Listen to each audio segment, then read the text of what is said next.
Ministra mi corazón y ayúdame a ser un reflejo tuyo, Señor, porque eres tú en mí y yo en ti, Señor. Ese es el pacto, Señor. Por eso te entrego mis emociones, mis sentimientos, mi voluntad, Señor, al señorío tuyo. Tú eres mi Señor. Tú eres el Señor de mi vida, Padre. Gracias. Aquí estamos, Señor, dispuestos a que tú nos hables a través de tu palabra. Revélanos, Señor, tu voluntad. Revélanos tus deseos, Señor.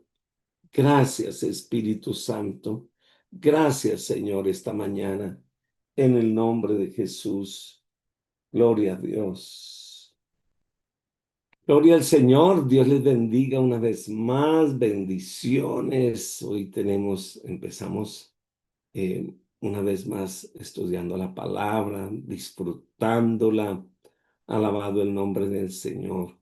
Recuerde que Pablo estaba diciendo que no nos recomendamos a nosotros mismos, que no andamos comparándonos con otros, que nuestra mayor recompensa o recomendación es que cuando predicamos el Evangelio empieza a transformar vidas y que Él escribió sus palabras no en piedra, sino que ahora las escribe en nuestro corazón.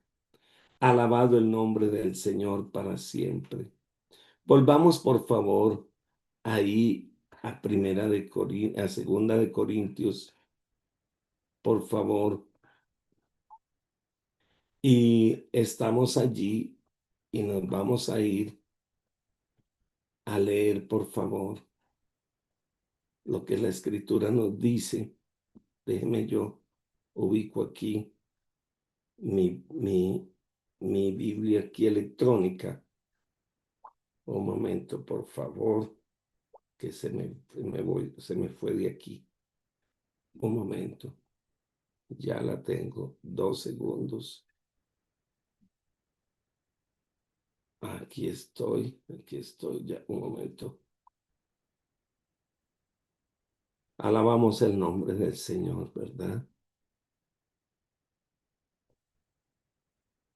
Ya la tengo aquí. Aquí estamos. Muy bien. Entonces, vamos por favor ahora a leer el versículo 4 de Segunda de Corintios, capítulo 3, y vamos a leer al versículo 6. Y dice la Escritura: y tal confianza tenemos mediante Cristo para con Dios. No que seamos competentes por nosotros mismos para pensar algo como de nosotros mismos, sino que nuestra competencia proviene de Dios, el cual asimismo nos hizo ministros competentes de un nuevo pacto, no de la letra, sino del espíritu, porque la letra mata, mas el espíritu vivifica. Alabado el nombre del Señor. Otra de las características del apóstol Pablo es que Pablo fue pronto para siempre darle la gloria a Dios y no a sí mismo.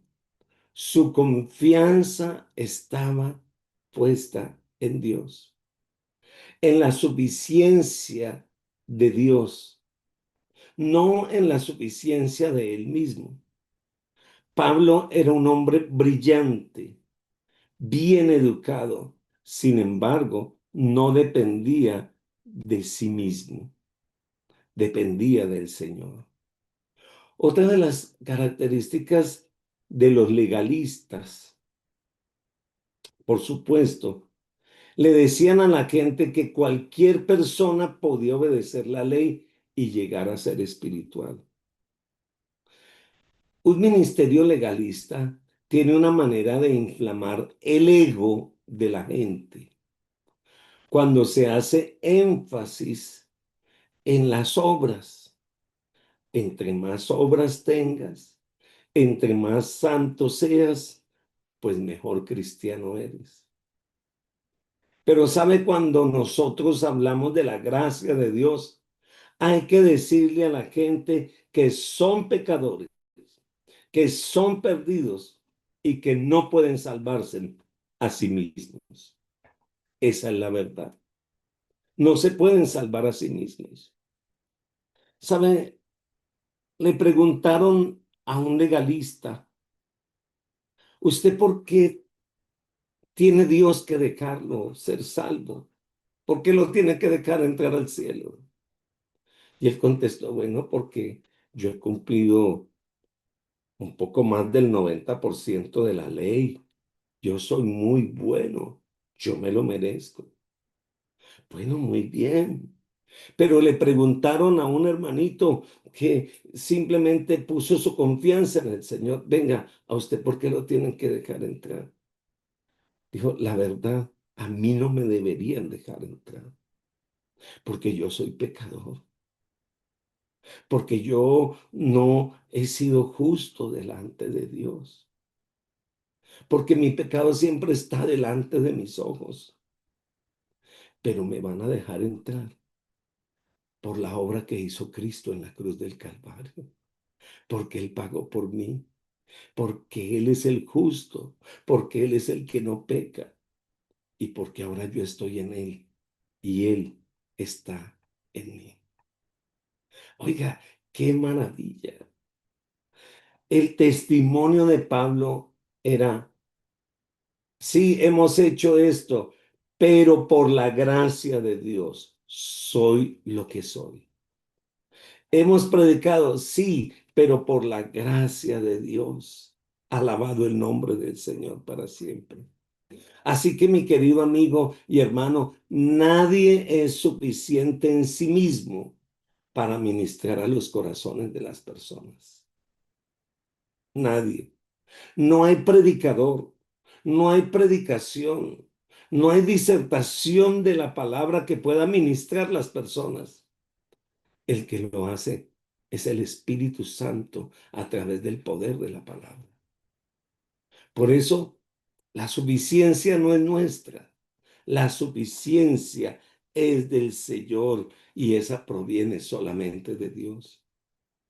Al leer este capítulo, estamos observando los diferentes nombres que Pablo usó para el antiguo pacto. Él le llamó el nuevo pacto y empezó a hablar acerca de los contrastes entre lo que pasaba en el Antiguo Testamento y ahora lo que pasa en el Nuevo Testamento, gracias a la obra de Cristo. Miren, ahí en el versículo 6 de Segunda de Corintios capítulo 3 dice, la letra, la letra se refería que a la ley del antiguo pacto, en tanto que también dice el espíritu se refiere al mensaje de la gracia del nuevo pacto. Y no que estemos diciendo que el antiguo pacto pasó y que ahora estamos en un nuevo pacto, no. Es el mismo pacto de siempre, solo que ahora ese pacto cobró más vida. Perdón, con Cristo Jesús.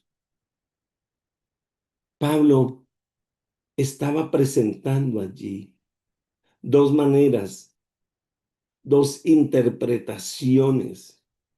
Él estaba recordando a los lectores que la ley del antiguo pacto no podía dar vida, era un ministerio de muerte. Y déjenme explicarlo de esta manera. La ley muestra el pecado, pero no quita el pecado. Gálatas capítulo 3, verso 21. Hace una pregunta el apóstol Pablo. Luego la ley es contraria a las promesas de Dios. En ninguna manera, porque si la ley dada pudiera vivificar, la justicia fuera verdaderamente por la ley. La ley fue el ayo, la ley fue el camino que nos llevó a la justificación a través de Cristo Jesús. Alabado el nombre del Señor. El Evangelio da vida a los que creen debido a la obra de Jesucristo en la cruz del Calvario. Pablo no estaba sugiriendo que la ley era equivocada o que fue una equivocación o que fue algo sin importancia o que es algo que deberíamos de abandonar. No, lejos de esto. Pablo sabía que el pecador tenía que encontrarse frente a frente con la ley y considerarse muerto por la ley, completamente condenado, sin esperanza ante el poder de la salvación, el poder de la gracia. Cuando nosotros nos enfrentamos a la ley del Señor, ¿quién la cumplirá? ¿Quién podrá cumplir todas las exigencias de la ley? Nadie, solo Cristo Jesús. Por eso cuando venimos al Señor le decimos, Señor, me rindo. No puedo solo. No tengo competencia. Señor, sin ti es imposible, Señor. Pero lamentablemente a veces caemos en la tentación de querer cumplir leyes, más leyes, más leyes, porque a veces es más fácil contar las que tengo y no las que no tengo. Pero sabe, realmente es más difícil soltarse completamente en las manos del Señor.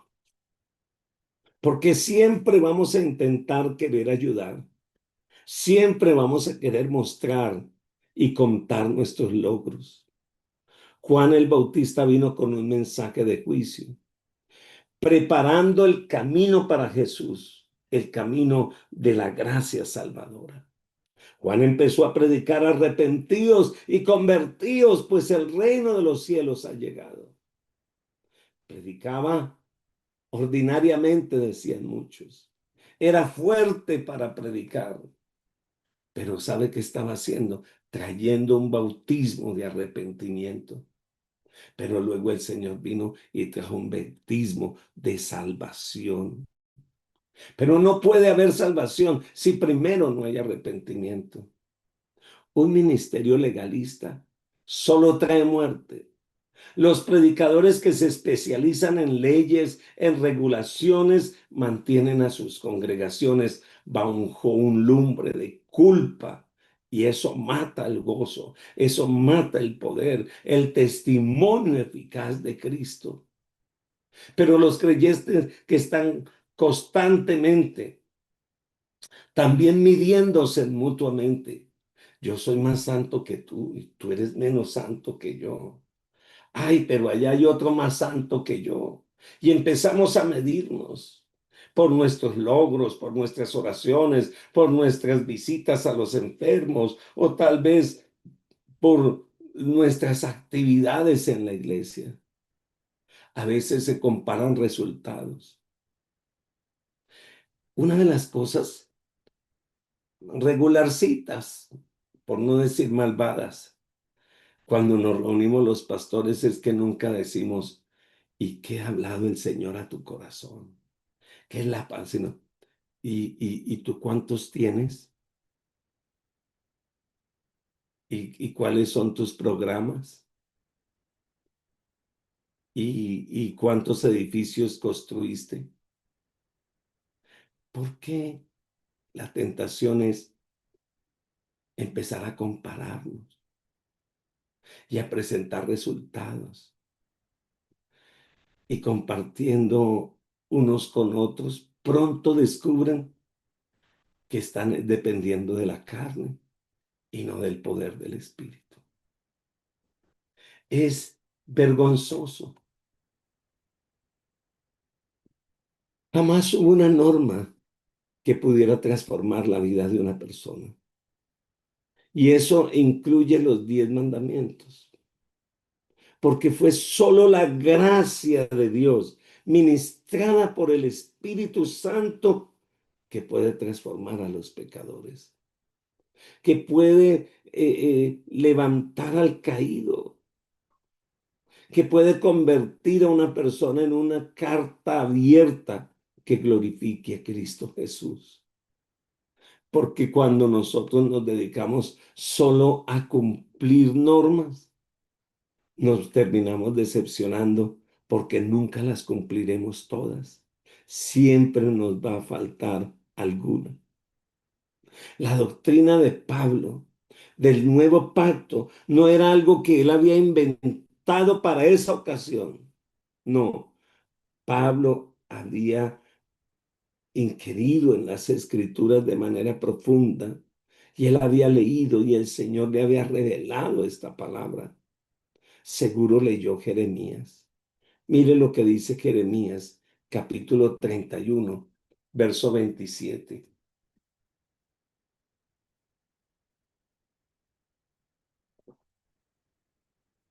He aquí, vienen días, dice Jehová, en que sembraré la casa de Israel y la casa de Judá de simiente de hombre y de simiente de animal.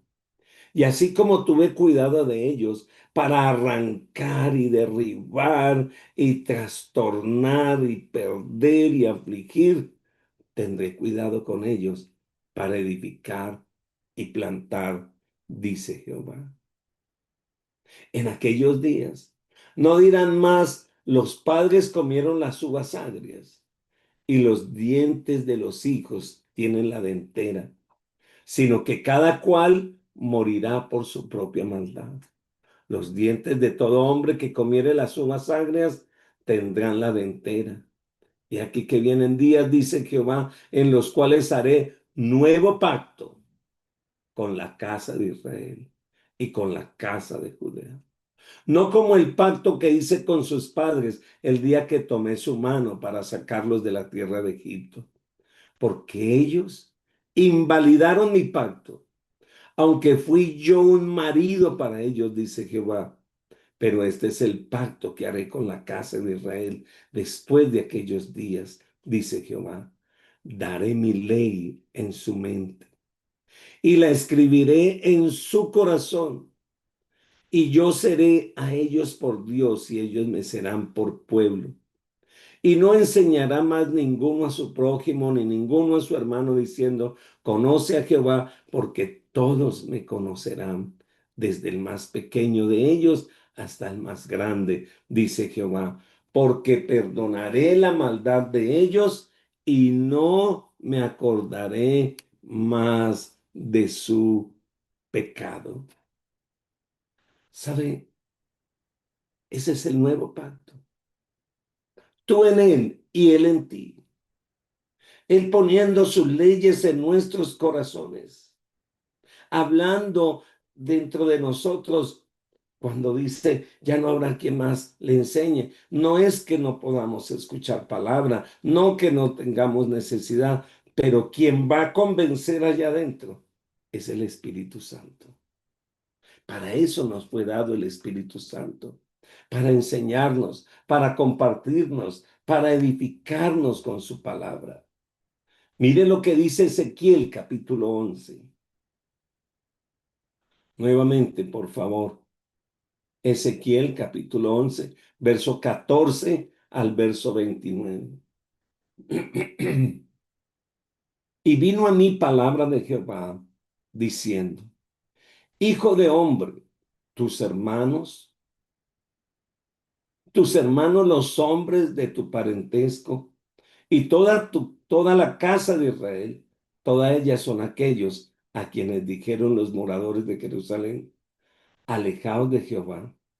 A nosotros es dada la tierra en posesión. Por tanto, así ha dicho Jehová el Señor.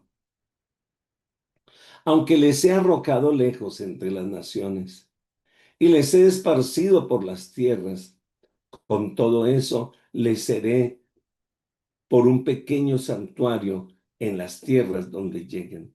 Di por tanto, así ha dicho Jehová, yo recogeré de los pueblos, los recogeré, los voy a congregar de las tierras en las cuales estabas esparcido. Os daré la tierra de Israel y volverán allá y quitarán de ella todas sus idolatrías y todas sus abominaciones y les daré un corazón. Un espíritu nuevo pondré dentro de ellos y quitaré el corazón de piedra de en medio de su carne y les daré un corazón de carne para que anden en mis ordenanzas, guarden mis decretos y los cumplan, y me sean por pueblo y yo sea ellos por Dios. Mas aquellos cuyo corazón anda tras el deseo de sus idolatrías y de sus abominaciones, yo traigo su camino sobre sus propias cabezas, dice Jehová el Señor. Inclusive en el Nuevo Testamento, cuando tú lees Hebreos capítulo 8, capítulo 9, capítulo 10, es el pasaje, son pasajes claves para estudiar la ley del antiguo pacto. Con su énfasis en la obediencia externa, era una preparación para el mensaje de la gracia del nuevo pacto y el énfasis en la transformación interna del corazón. El Señor quiere cambiar primero mi corazón. ¿Por qué? Porque en la transformación la hace el Señor y la hace allá dentro de nosotros y empieza a revelarse afuera. La, la, los judaizantes enseñaban que la transformación era primero afuera e inclusive ni siquiera importaba si el corazón no era transformado. Pero el Señor vino a decir, está muy bien todo lo que han querido hacer, pero por eso están decepcionados, porque la transformación empieza de adentro hacia afuera. Mire por favor, segunda de Corintios capítulo 3, el verso 7 al verso 11.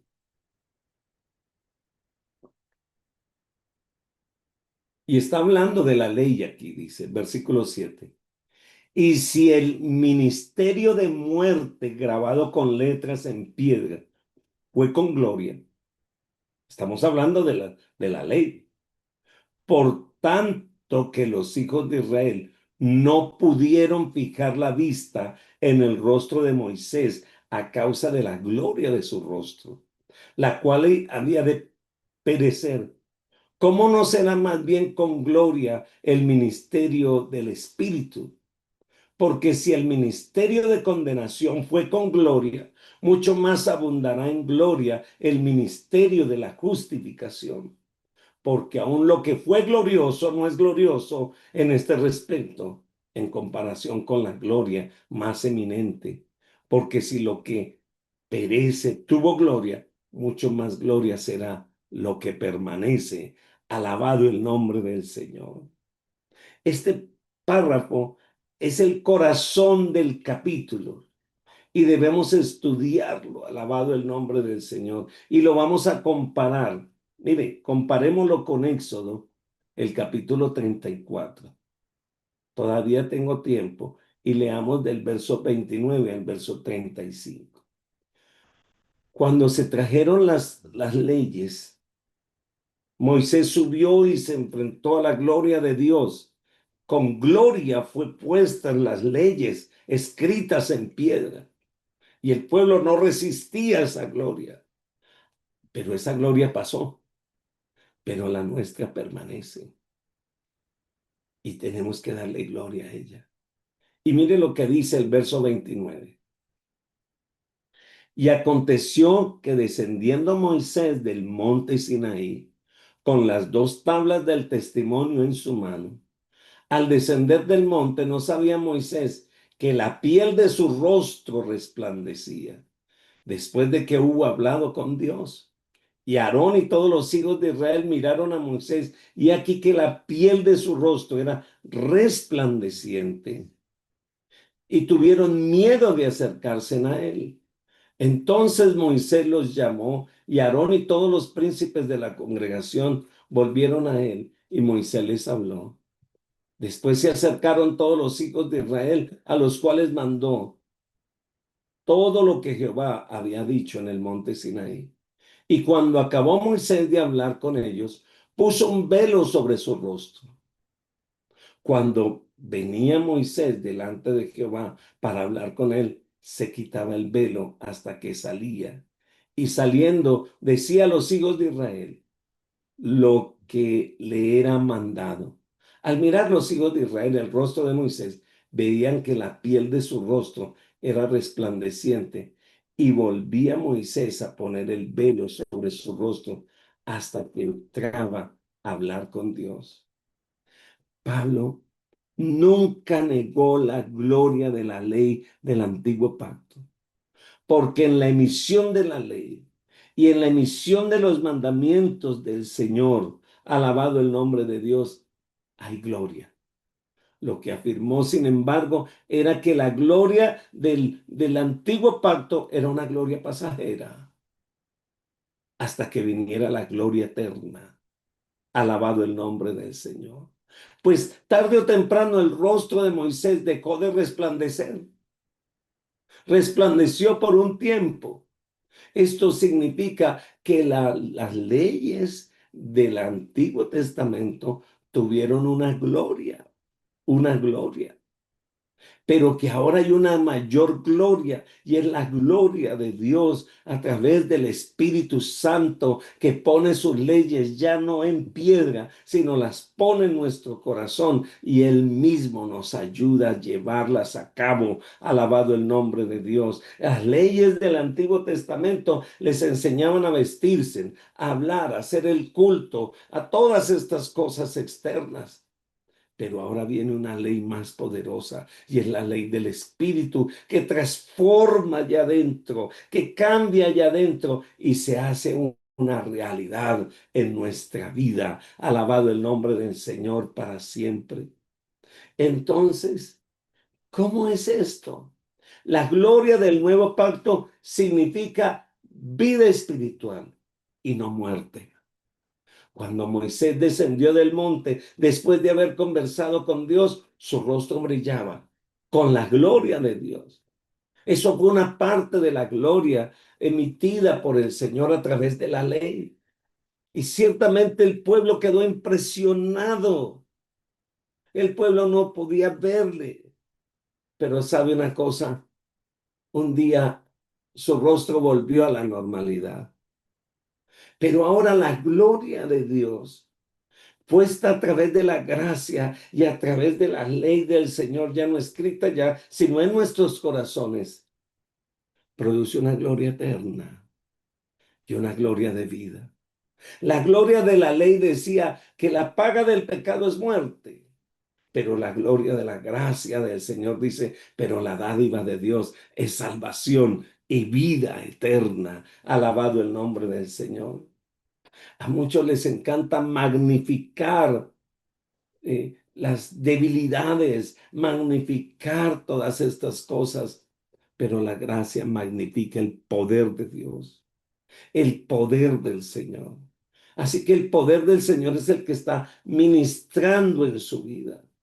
En la carta que el apóstol Pablo le escribe a la iglesia de Galicia, Pablo destacó las diferencias entre la ley, que no puede justificar el pecado, y la justicia de Dios en Cristo Jesús, que justifica al pecador. ¿Saben? Hay una herencia para ti y para mí, y es una herencia de libertad para la gloria de su nombre. Por eso no me habilitan mis propias fuerzas, me habilita el poder de Dios en mi vida. Espíritu Santo, esta mañana, una vez más estamos aquí, Señor, dándote las gracias, Señor, porque no es que haya otro pacto, es que este, Señor, se ha hecho una realidad en Cristo Jesús. Gracias por la ley. Gracias porque nos encaminó estas leyes para entender que estábamos muertos sin ti. Pero gracias porque tú, a través del Espíritu Santo, nos has revelado la gracia en Cristo Jesús, que da vida y vida eterna. Ayúdanos, Señor. Yo bendigo su vida en esta hora en el nombre de Jesús. Y todo lo que vayas a hacer este día, que el Señor lo respalde y lo ayude. Pero recuerda, dile, Señor, escribe tus leyes en mi mente y en mi corazón, para que yo pueda hacer conforme tu voluntad, Señor. Gracias te damos, Señor, por esta mañana. Que el Señor les continúe bendiciendo este día y esta tarde allá los de España. Que el Señor les bendiga y el Dios les Señor bendiga, nos bendiga.